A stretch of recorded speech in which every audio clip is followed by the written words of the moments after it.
Olá, boa tarde. Eu sou Solange Borges e está no ar o São Paulo Comunica, da Secretaria Municipal do Desenvolvimento, Trabalho e Empreendedorismo. Todas as segundas-feiras, ao vivo, a partir das 2 horas da tarde, o São Paulo Comunica é transmitido pela Rede São Paulo Saudável, para todas as unidades básicas de saúde e também para os Centros de Apoio ao Trabalho e Empreendedorismo da capital.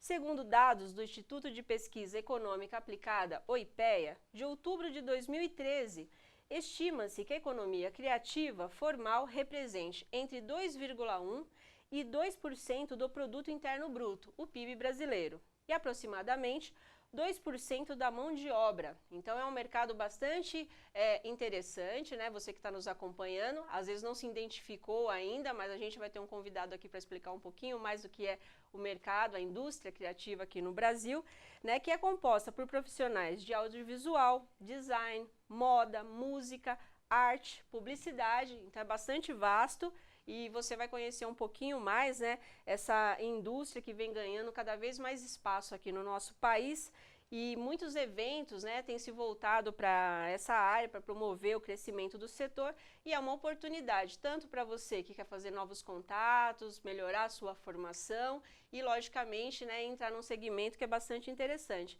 Inclusive, a Secretaria do Trabalho preparou aí na semana passada, junto com a DESAMPA, um evento também na área de economia criativa, trouxe palestrantes de outros países, né, mostrando que o Brasil também já está, né, bastante avançado nessa área.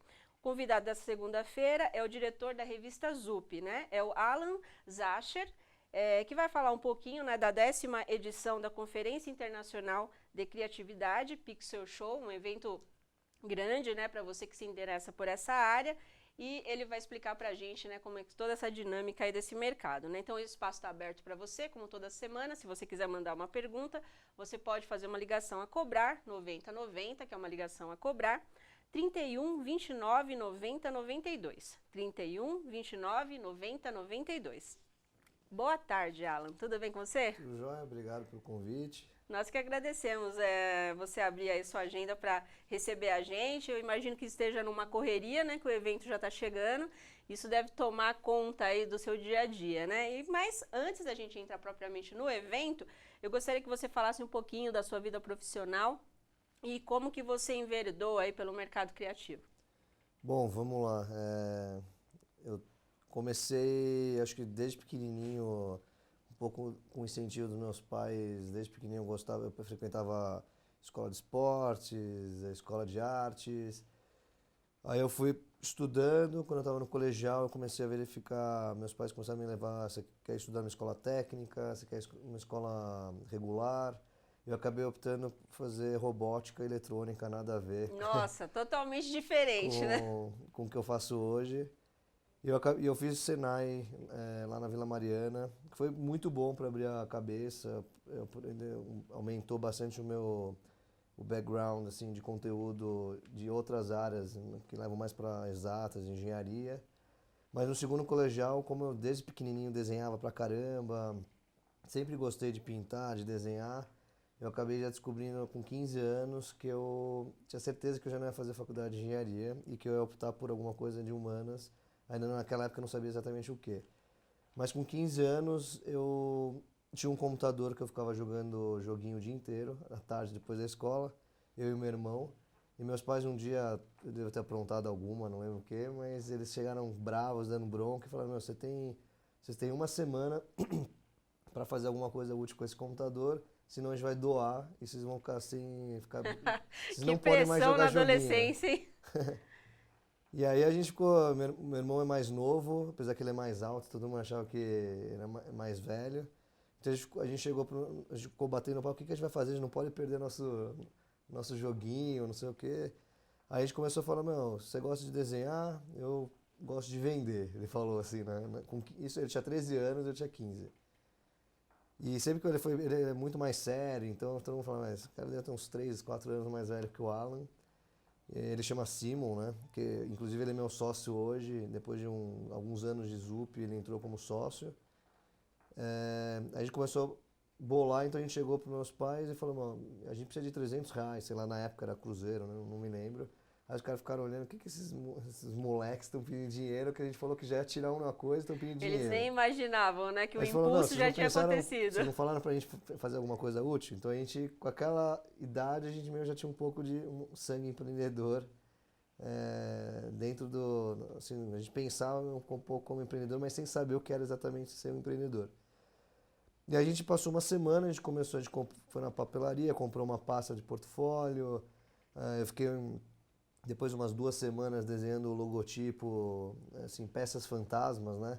Para ter o que apresentar para clientes. Então a gente bolou uma marca que chamava Cards and Labels, que foi a primeira marca quando eu tinha 15 anos que começou, foi a primeira empresa só que ainda não era uma empresa, era uma brincadeira, que no futuro acabou virando uma empresa.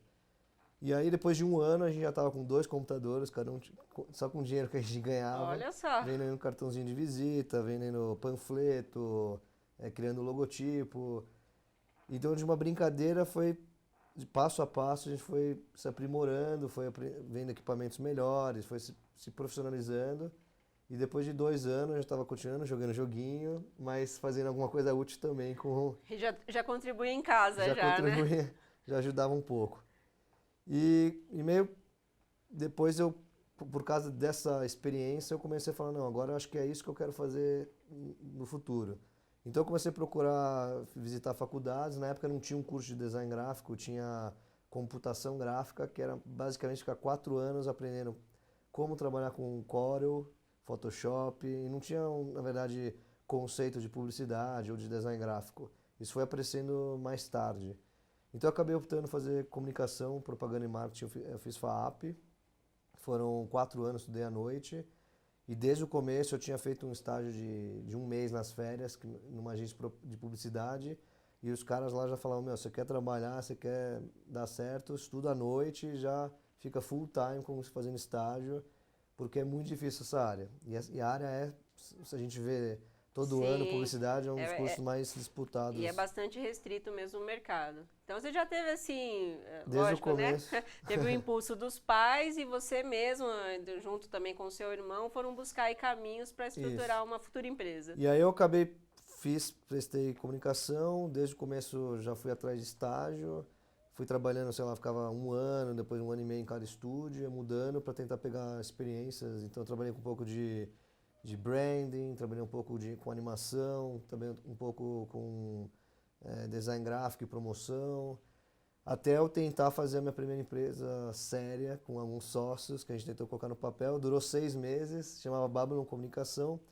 Eu tinha mais sócio e conta para pagar do que o que entrava de dinheiro, não sobrava dinheiro. Aí eu voltei a trabalhar, eu recebi um convite, voltei a trabalhar mais 1 ano e meio num estúdio de branding e promoção. E depois eu parti em 2000 ou 2001, não me lembro direito. Não, em 2001 eu abri a ZUP. E aí eu abri sem sócio, enquanto eu estava trabalhando nesse último estúdio, eu fiquei pensando 1 ano e meio qual o nome da marca, quais os conceitos, o que eu queria da empresa.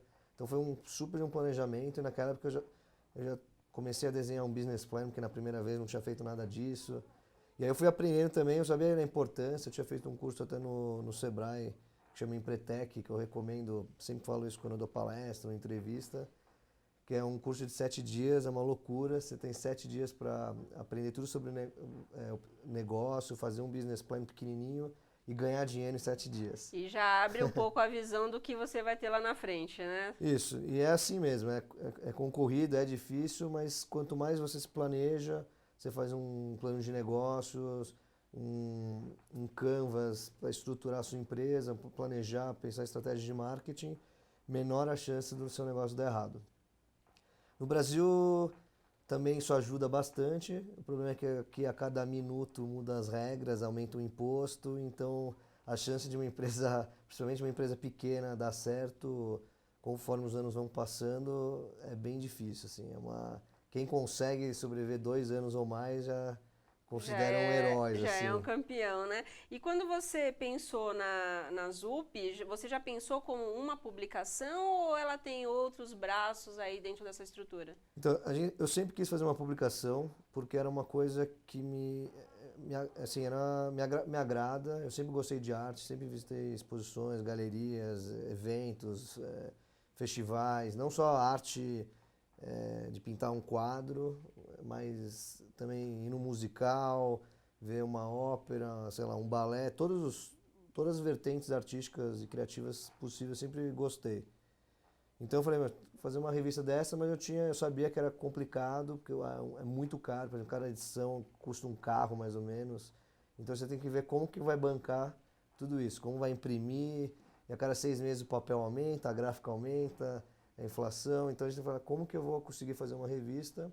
Então a gente começou, a gente abriu a ZUP como um estúdio de design, que existe até hoje, fazendo marca, site, projetos especiais para empresas, para agências de publicidade ou para marcas. E em paralelo, tinha um site que era a ZUP, que eu bancava uma jornalista que era uma amiga minha, que chamava Paula, que começou comigo, e a ideia era virar sócia depois no futuro, mas ela acabou saindo e foi trabalhar com assessoria de imprensa, a gente tem uma empresa bem consolidada já com assessoria.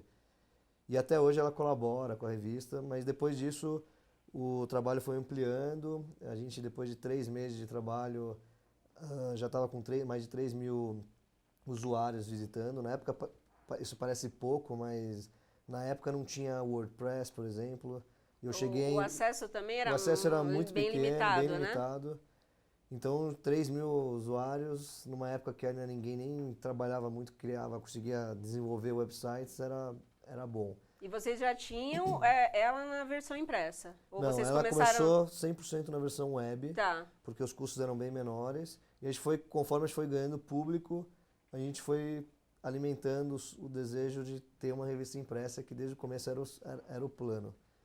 E em 2002 eu saí do Brasil com a intenção de não voltar mais e fui morar na Austrália, fiquei 2 anos e voltei. Continuei trabalhando com agência, como freela para agência de propaganda, abri minha empresa lá em 1 hora, fui na prefeitura e em 1 hora eu estava com a empresa aberta. Bem diferente então daqui. Igualzinho aqui.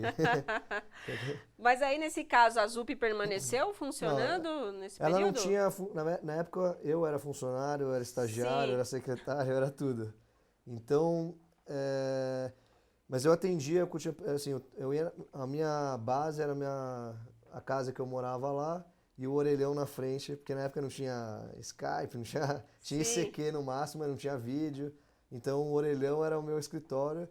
E eu não sei como, assim, acho que por causa do site bem feito, as pessoas achavam que eu tinha um mega escritório no Brasil e um mega outro escritório na Austrália. Austrália. Porque a gente tinha bastante trabalho e conforme eu ia conseguindo pegar trabalho, eu meio que fui estruturando uma equipe de freelas tanto no Brasil como na Austrália. Então, eu estava estudando, eu fiz outro bacharelado lá na Austrália de artes gráficas e eu pegava metade dos ilustradores e dos artistas lá para trabalhar nos jobs que eu prospectava. Então você já tinha... Então eram vários trabalhos acontecendo ao mesmo tempo. De qualquer maneira, você acabou conseguindo dimensionar tanto lá quanto aqui a continuação dessa empresa. Isso. Mas conforme foi passando o tempo, eu falei, não, eu vou voltar, tava com muitas saudades e voltei. E comecei a estruturar a empresa aqui. Comecei numa salinha, acho que metade desse estúdio. Acho que eram uns 2 por 3 metros. Aí depois de 6 meses já estava com assistente, depois com estagiário. Depois de 1 ano e pouco já estava ocupando 100 metros quadrados. Com uma equipe foi crescendo, né? Mas nesse caso aqui que você teve esse período que você ficou fora do país, você, lógico, conseguiu fazer uma rede aí de pessoas que te ajudavam, na medida do possível, a prestar esse serviço e você não deixar a empresa inativa. Mas que experiência que você tirou disso, Alan, em relação a você conhecer a estrutura daqui, a estrutura de um outro país? Você falou assim que lá você abriu uma empresa em 1 hora, né? E aqui a gente tem alguns entraves burocráticos que às vezes até desanimam, né? Às vezes o cara é criativo, tem uma ideia legal, mas quando ele vai ver na prática, a coisa é outra, né? Que experiência é essa que você pode trazer para o nosso público em relação a você começar um negócio?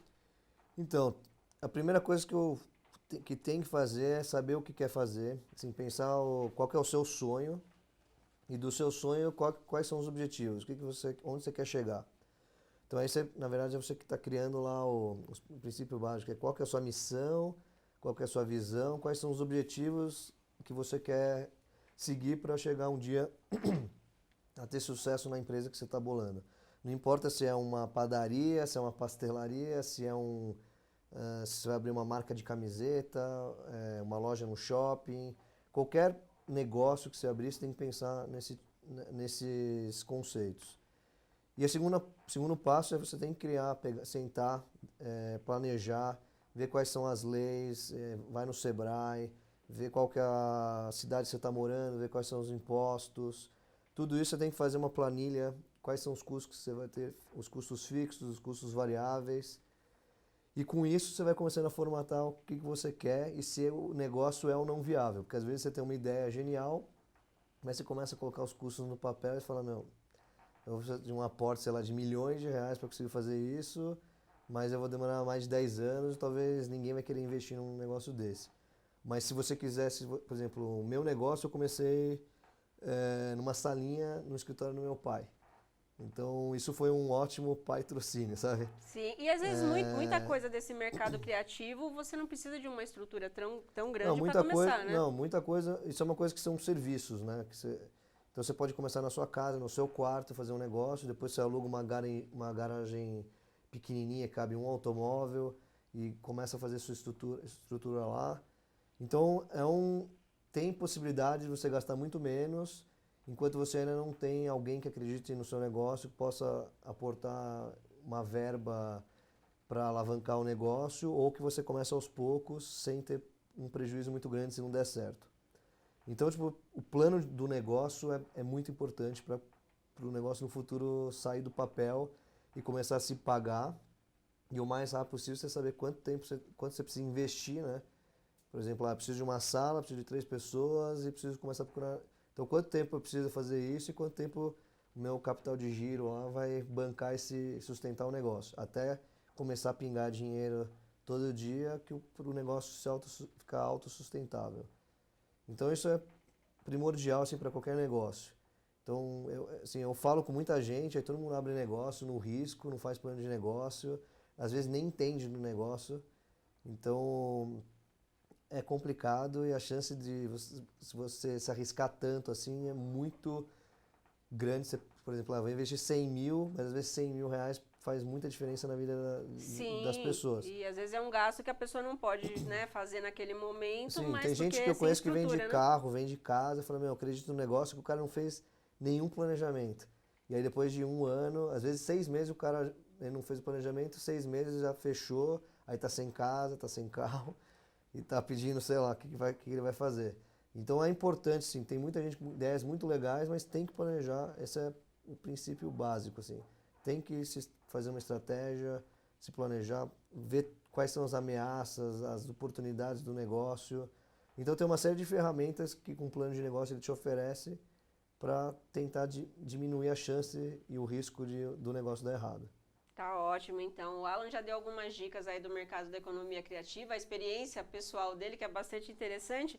Alan, a gente já está terminando o nosso primeiro bloco, e no próximo a gente vai falar do evento, né, da Pixel Show. Eu só gostaria que você deixasse para quem nos acompanha qual o site que as pessoas podem acessar para ter mais informações sobre a Pixel. E aí no outro a gente dá mais detalhes. Então, o site é www.pixelshow.com.br. Esse mesmo que está na tela. No site tem todas as informações dos workshops, e os workshops é uma coisa que precisa correr, que são poucas vagas e a maioria já está quase esgotado. Então são workshops de escultura, de aquarela, de diagramação, tem uma infinidade de opções, de charge, de comics, de quadrinhos. Então todas as áreas de fotografia, de pinhole, que é você criar uma câmera fotográfica com uma latinha de sardinha. Legal. Então tem muitas coisas bem legais. E tem o auditório principal, que são 2.500 lugares, então ainda a gente tem ingresso, mas mais de 55% já foram vendidos. Então também precisa correr, não deixa para a última hora, que dá para aproveitar os lotes que são mais baratos, que a gente está no lote 2 ainda e vai até o 4. Então tá bom, então daqui a pouco a gente volta com o Alan com mais informações aí desse grande evento que vai acontecer em outubro. Até lá!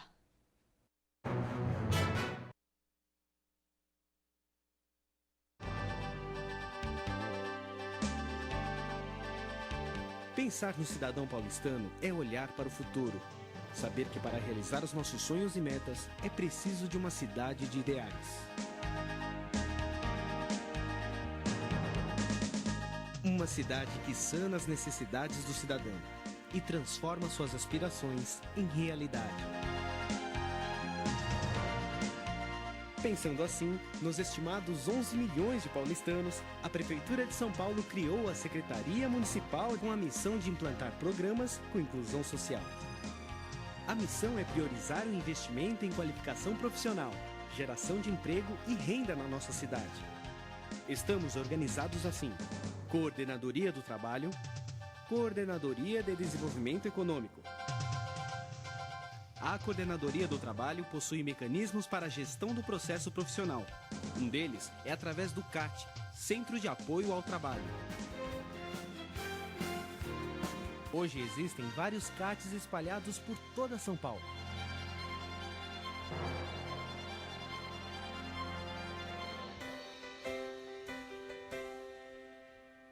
Nos programas de qualificação, a Coordenadoria do Trabalho tem por finalidade ações de promoção da qualificação social e profissional, destinadas aos cidadãos de baixa renda e em situação de vulnerabilidade social.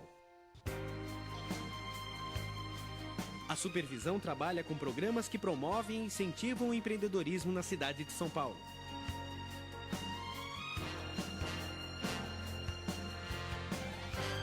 A Coordenadoria de Desenvolvimento Econômico viabiliza modelos para financiamento, consolidação e gerenciamento de planos da cidade, além de estabelecer e programar políticas para as atividades econômicas que priorizem a vocação local, bem como a adoção de medidas que representem estímulos e incentivos à iniciativa privada.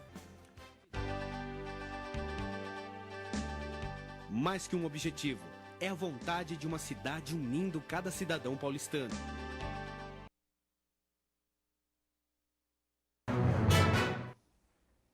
Estamos de volta com São Paulo Comunica. Hoje estamos falando com o idealizador do evento, né, Pixel Show, Alan Zacher, que nos esclarece um pouco sobre esse mundo da economia criativa. No primeiro bloco contou um pouco mais aí da sua experiência profissional.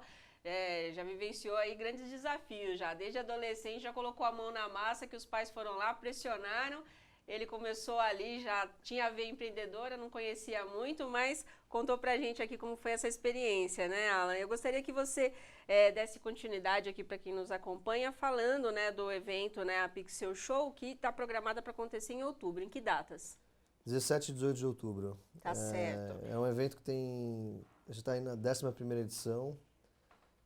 A gente começou também, a gente estava falando de planejamento, começamos com 300 pessoas, porque era o que a gente conseguia falar, vamos começar pequeno e ver se as pessoas têm interesse num evento que trabalha com economia criativa, com criatividade, com arte.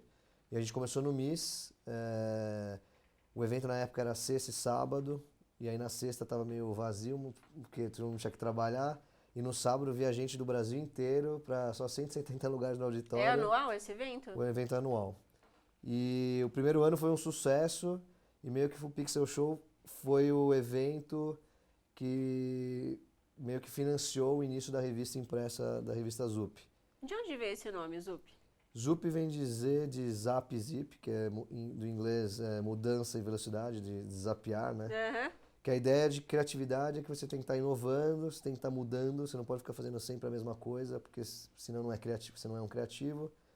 E o UP dos quadrinhos, UP de alegria e magia, que pra gente isso você é o tesão, né, de você fazer uma coisa, de trabalhar com alguma coisa que você goste muito, que você é apaixonado, e de estar oferecendo isso para clientes, para marcas, que possam também gerar resultado para elas.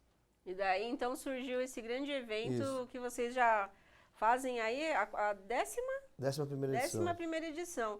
E que público que frequenta? Você falou que vem gente do Brasil inteiro e também tem uma questão aí que se destaca na América Latina. Como que vocês fazem isso? O evento, até pouco, em 2008, ele já era o maior evento do Brasil de arte e criatividade. Nos últimos anos, a gente se consolidou o maior evento da América Latina. São 20 mil pessoas vindo de todos os cantos do Brasil e da América Latina. Até de Portugal, de vez em quando está começando a vir uns gringos, Estados Unidos, México, Europa. mas como o evento é em português, tem tradução simultânea para português, eles ficam meio... A parte da feira eles conseguem entender, conseguem se comunicar, mas no auditório ainda é tudo em português, então eles ficam meio perdidos. Acontece só aqui ou já aconteceu em algum Já aconteceu em outro Salvador, país? já aconteceu em Recife e em Porto Alegre algumas vezes. A gente está indo para Miami no final do ano para ver se em 2017 a gente leva o Pixel Show para lá. Legal. Que a gente espera que consiga, porque é uma porta de entrada também para introduzir artistas brasileiros fora do país. O evento ele é internacional, é uma conferência internacional, então a gente traz artistas de todas as vertentes, então arquitetura, moda, sound design, animação, filme, efeitos especiais, grafite, publicidade, web, todas as vertentes possíveis que você consiga imaginar, a gente convida para darem grandes nomes do mercado para darem palestras de 1 hora, isso no auditório principal. Então esse ano são 13 palestrantes no auditório, sábado e domingo.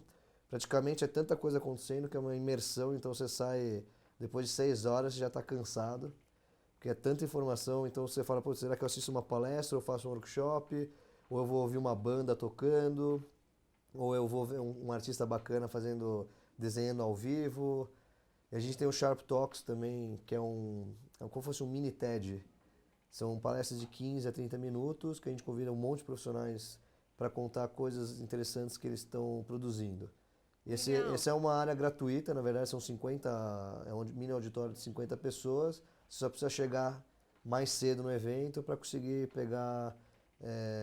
guardar seu lugar lá quando acabar um, sem entrar. Consegue se inscrever na hora, então. Na verdade não tem uma inscrição, na verdade você tem que chegar lá e ficar na fila já para entrar para o próximo, para o que você tem interesse. E nessas atrações que você mencionou, o que você destacaria aí em relação às edições anteriores? Qual que é a cereja do bolo? Então, a gente tem vários artistas muito bacanas esse ano. A gente está tem uma empresa de games, então quem gosta de games com certeza já ouviu falar, é Ubisoft, que é uma das maiores empresas de games do mundo, é canadense a empresa. A gente está trazendo um dos maiores diretores de arte e criação da empresa, que ele é francês, mas mora em Montreal. Ele dirigiu o filme Assassin's Creed, que é um super sucesso para quem gosta de game. E ele vai vir falar sobre como é como é o game, como que é o mercado de games, quais são os desafios, então para quem está querendo entrar no mercado. Então tem uma infinidade de coisas. A gente tem também uma empresa que chama Birdo, que eles fazem animação, e eles que criaram os mascotes da Olimpíada, por exemplo. E as vinhetas de abertura, as animações da Olimpíada. E mais uma série de outros trabalhos. Esse pessoal super do bacanas. Brasil, ou não? Esses são brasileiros, é uma Sim. empresa brasileira. Inclusive, a gente não conhecia, mas quem indicou foi a própria Disney XD, o canal de televisão da Disney, porque o diretor veio para o Brasil e falou, mas vocês não conhecem essa empresa? Vocês têm que convidar para o Pixel. Eu falei, a gente não conhece. Aí quando a gente viu o portfólio da equipe, o portfólio de trabalho deles, falou, sensacional, vamos entrar em contato agora. E tem tudo a ver, né? Olimpíadas do ano que vem, Tudo. Acho que já tem aí um link para as pessoas que forem lá visitar, conhecer aí os talentos brasileiros também, né? Tem de fora, tem daqui, de todo lugar, como o Alan tá falando. Alan, nessas oficinas profissionalizantes, né, que as pessoas podem participar, vocês fornecem alguns certificados? Porque os estudantes às vezes precisam disso, né, para comprovar lá as aulas extras. A gente tem certificado, as oficinas duram 4 horas.